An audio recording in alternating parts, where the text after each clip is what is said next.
It's the fantasy show. I'm going to tell you whether all of this is real, and then I'm going to talk about fantasy football as well. We'll do it in just a second here on Locked On Jaguars. You are Locked On Jaguars, your daily Jacksonville Jaguars podcast, part of the Locked On Podcast Network, your team every day.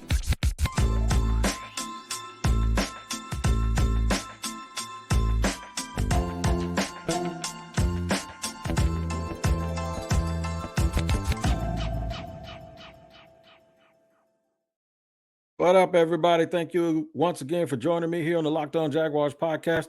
I am Tony Wiggins, the host of the Locked On Jaguars podcast, where it's your team every day. And we thank you for making us your first listen. A quick reminder that we are also free on our YouTube page.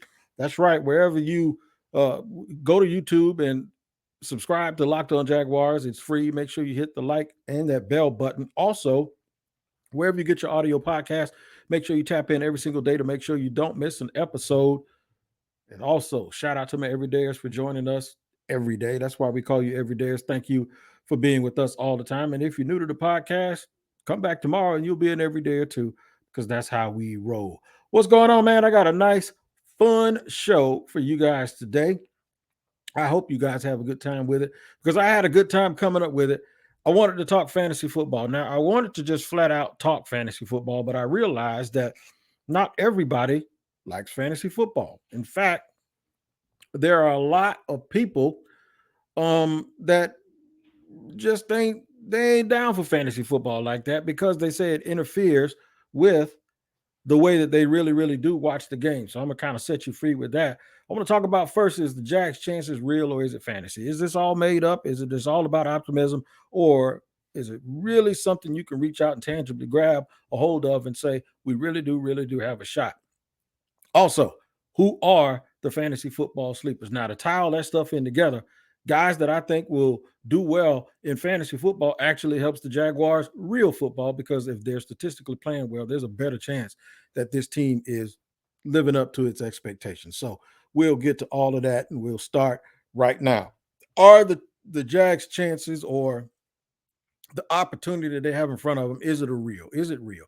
Is it tangible? What makes it, what gives it credibility? We know the answer, but we're going to go through it anyway, because training camp is close. They sent out requests for registration for credentials. Fans are talking about going. I've already decided that I'm going to New Orleans. For me to be making plans, I think it's going to be very, very good, right? So let me explain from my perspective first why this season, I know from my standpoint, is going to be fun, all right? Because either the Jaguars are going to be winning, which is fun because the fans are fun. And then it opens up all of these horizons about your thought process about, well, what can happen, right? If they start winning, what are the possibilities? What are the probabilities? What are some of the old things that we're putting in the graveyard and we're burying because so many people have always talked a bunch of crap about our football team, right? So we'll talk about that. Something else we're going to get into, and another perspective is that even if it's bad, now I know y'all don't want to hear this. Trust me, I don't want to say it, but I am going to say it, and I'm going to let you behind the veil a little bit. If things go bad, unless it's injury related, if it's injury related, that's the word we don't usually like to use, but we're just going to cut across the field. If it's injury related, there's some sympathy and some apathy, and we feel sorry, and then there's hope for next year and all of that. But if it's not injury related, let me tell you what that means for me.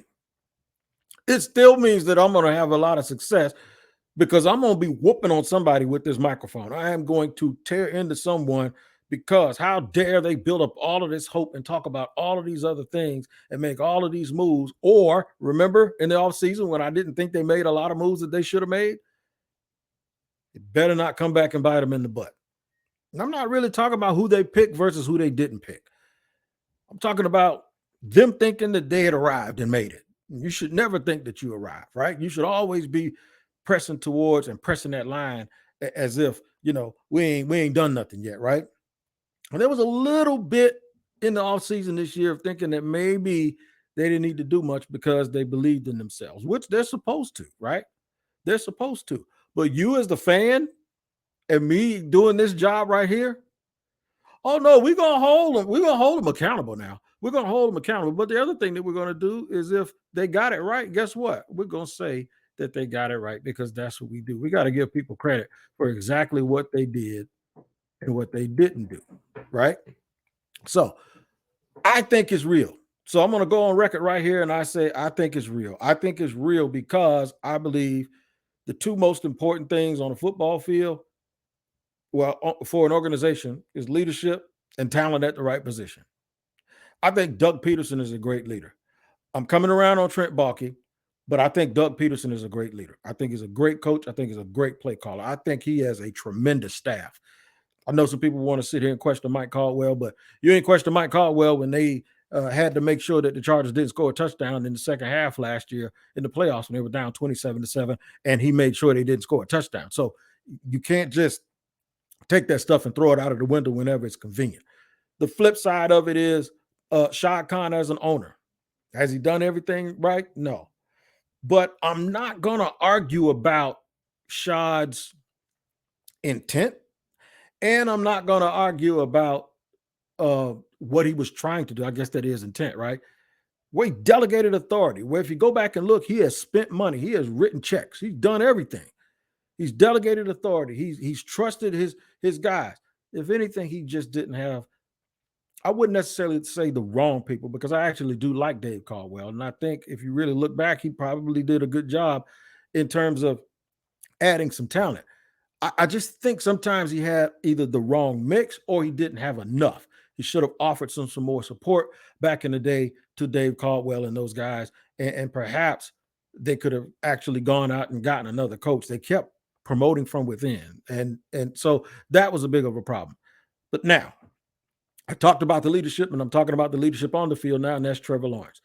Mainly the two things that I really love is Doug Peterson and Trevor Lawrence and them together with that coach quarterback combination that we always talk about, and how we talk about it is so important for those things to happen. So therefore, when you're trying to determine whether or not your enthusiasm or the prospects for what this season could be, whether it's real or not, those are actually tangible things that I could point to, and people go, okay, I believe in that. I'll believe in that. So the third part of that is the thing I said about Shad, he's not going to get in the way. See, we have some owners around the league, and I'm not going to mention it, but they think their stuff don't stink and their organizations are all great. They somehow seem to make comments every single week that seems to circumvent the authority of the coach. And okay, I'll mention it, Jerry Jones. All right, but anyway, Shad is not going to be that distraction. When you look in Washington and that mess that they've been involved in over the last 2 decades, you won't have those kind of things go on here. You're not going to get a situation where, even though sometimes the messaging is screwed up, there are no distractions. He's trying to build a stadium in Jacksonville so that they could stay here. So all of that stuff about them leaving, all of that stuff kind of goes out of the window. So I think it's real, whether or not it manifests itself. And I think manifest is a word that is entirely overused everywhere, especially on social media. I think I just used it in the proper context. If it manifests itself on the field, great. If it doesn't, I'm going to do my job, and we're going to get through it together like we always have, because we had a lot of practice at grief management, and we've done a real good job at being able to get with that. So because of the word fantasy, I'm going to get into fantasy football, and I'm going to talk about some Jacksonville Jaguars that we know are going to be good fantasy players, but some sleepers in these other leagues that you have, these other leagues where you get to pick all of these different kind of players and all of these guys that can make contributions. We're going to discuss the frontliners, and we're going to discuss some sleepers about fantasy football in segment 2. We'll do it in just a second here on Locked On Jaguars. Our friends over at eBay Motors have teamed with Locked On Fantasy Football host Vinny Iyer to bring you some of the best fantasy picks each week, all season long. Whether you're prepping for a draft or scouting the waiver wire, every week we're going to provide you with players that are guaranteed to fit on your roster. So with draft prep underway in the upcoming season, let's see who Vinny has picked out for us on this week's eBay's Guaranteed Fit Fantasy Picks of the Week. On the clock for the first overall pick in the 2023 draft, it's okay to get downright giddy about doing the gritty. That means picking Vikings wide receiver Justin Jefferson is a guaranteed fit. Over the first 2 seasons, Jefferson led the league in both receptions and receiving yards. He will remain a dominant number 1 and target monster. Jefferson is a guaranteed fit to ignite the rest of your fantasy football lineup towards winning success. Vinny Iyer from Locked On Fantasy Football is going to help you win your fantasy championship, and eBay Motors knows a championship team is about each player being a perfect fit. With eBay Guaranteed Fit and over 122 million parts and accessories for your vehicle right at your fingertips, you can make sure your ride stays smoothly. Air filters, brakes, batteries, tail lights, alternators, shocks, struts, you name it, eBay Motors has it, and they'll make sure it's the right fit for your car because eBay Motors Guaranteed Fit helps you understand exactly what part you need for your vehicle the first time. So go for it. Switch gears. Crank the AC and say goodbye to sweating if your ride needs a little fixing up, because now you know you'll always be set up for success from the get-go. With eBay Guaranteed Fit, everything your vehicle is calling for is just a click away. For the parts and accessories that fit your vehicle, just look for the green check. Get the right parts, get the right fit, and the right prices at ebaymotors.com. Let's ride. eBay Guaranteed Fit only available to U.S. customers. Eligible items only. Exclusions apply. All right, rolling along here. Segment 2 of Locked On Jaguars. I am the host, Tony Wiggins, here on Locked On Jaguars, where it's your team every day. We thank you for making us your first listen. A special shout out to the everydayers. All right, fantasy football. Bear with me if you don't play fantasy football, because I'm going to set you free in segment 3. Bear with me. Fantasy is the key today. The season is not a fantasy. The hope is not a fantasy, but there is some things about fantasy football that I think you'll enjoy. And for those fantasy hungry people, make sure you do check out Locked On Fantasy Football also with Vinny Iyer. It is for real. So as I sit here in my comfortable bird dog shorts, and I'm sitting there thinking about all those great parts that I'm going to order for my car on eBay Motors, man, let me explain something to you. I have a fantasy draft that I do with my friends. It is one of the highlights of my season and of my entire year.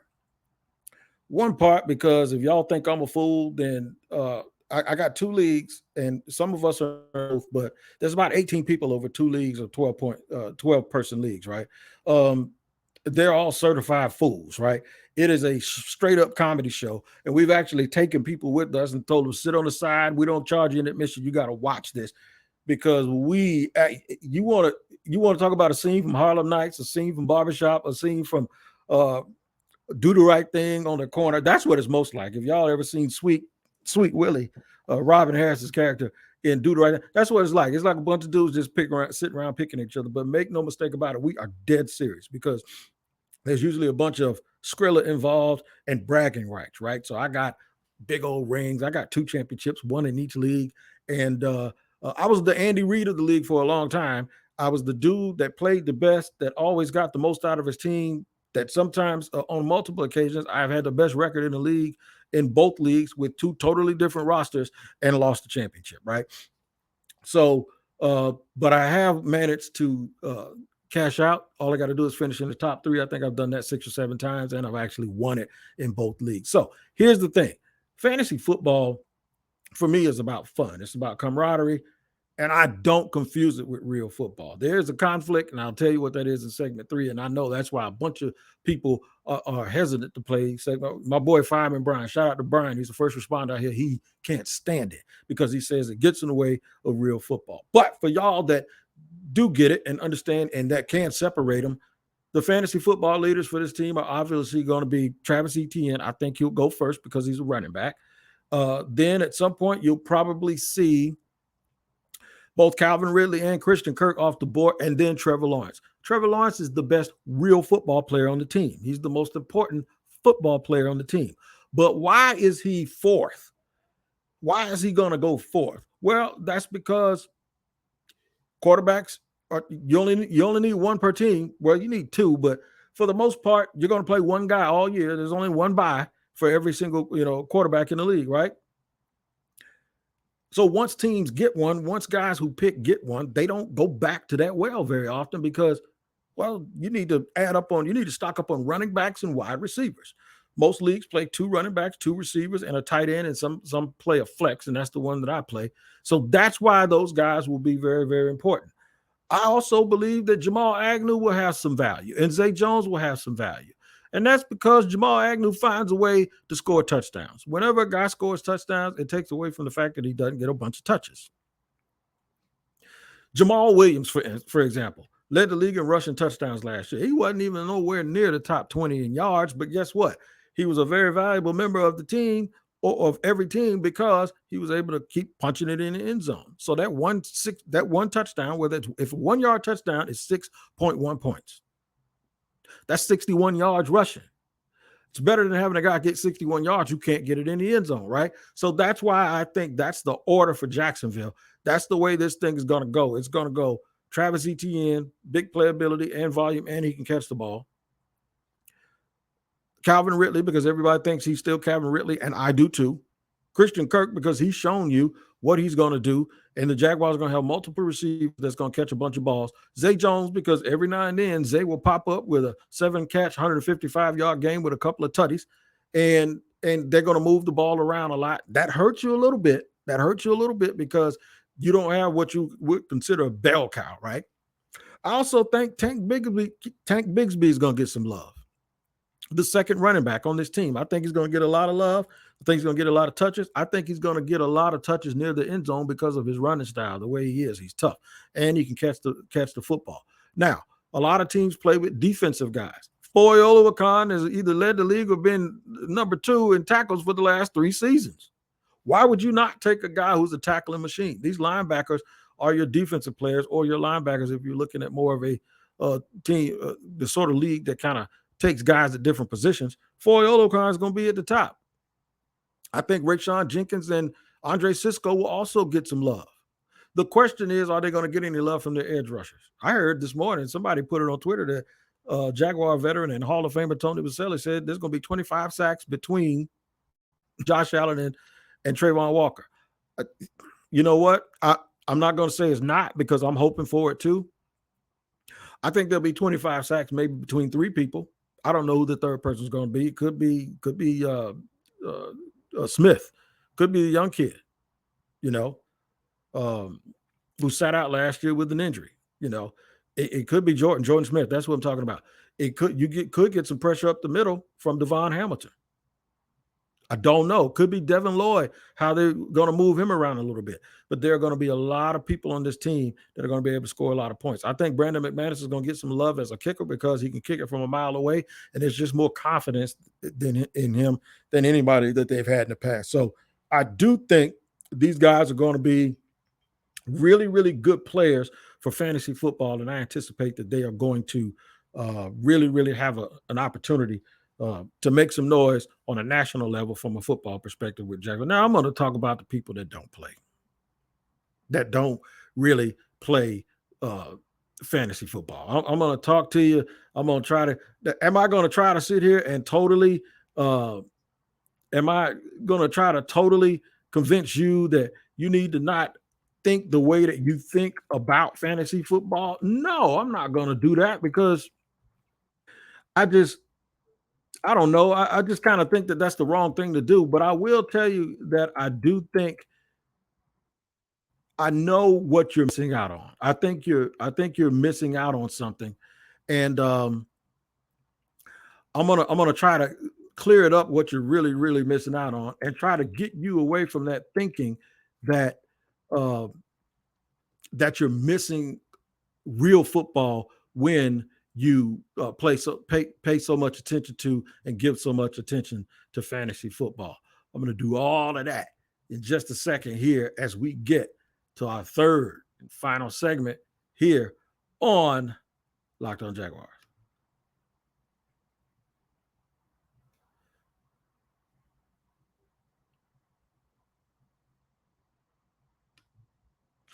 All right, man, running it down here, talking about fantasy, what fantasy football means to you and what you can do if you're a person that does not like fantasy football. Just a quick recap. This season is not a fantasy season for the Jacksonville Jaguars. It just isn't. I think it's real. I think it's tangible. I think it's something that you can absolutely reach out and touch as a fan, and you have every single reason to be optimistic. I honestly believe that you guys are going to be really, really excited about everything that the Jaguars do on the field this season, and there's really, really nothing for you to be concerned with when it comes to whether or not this is going to be a really, really good season for the Jacksonville Jaguars or not. I think you guys are going to be extremely happy uh, with the product that is on the field, the prospects of how well the Jaguars are going to look down the stretch, going into the playoffs, how well they're going to look good for the future. All of those things, I really do believe that you're going to have a lot of hope. You're going to have a lot of reason for optimism. So friends of mine, they don't play fantasy football, right? They're sitting here like, man, I don't want to mess up my real football thinking about football that is not real, right? So, yeah, fantasy football is very much something different from just rooting for your favorite single team every week. And sometimes the conflict arises. And the real reason why the conflict arises is because let's just say you go out on a limb and you say, well, Derrick Henry is a really good player, but I don't want to root for a guy for the Tennessee Titans. So if you're in Vegas and somebody say, who do you think is going to have the most yards and touchdowns this week? And if you think it's Derrick Henry, it's fine as long as he's not playing against your team. When he's playing against your team, you really do feel like you're betraying your team for rooting for a guy that got to play against your team. But this is where we separate fandom from reality.